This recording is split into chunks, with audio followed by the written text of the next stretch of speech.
هذا الكركم بتاعنا. سلام عسلامة حراير، معكم صفية سعيداني، حرفية في الإنتاج رحي تسكي عولة. إن شاء الله خدمتي باش تلقاوها على الموقع متاع حراير، ومرحبا بكم.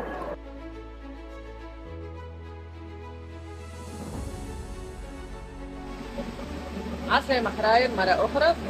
هذا الكركم بتاعنا، بص الماكينة باش نحطوه في يترحى ونهزو هذا.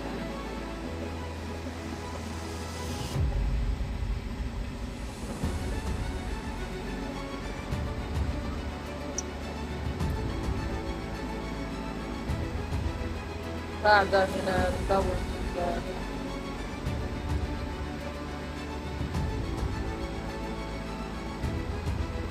هكا هز هذا بسرعة، خلوطة وتطرحها.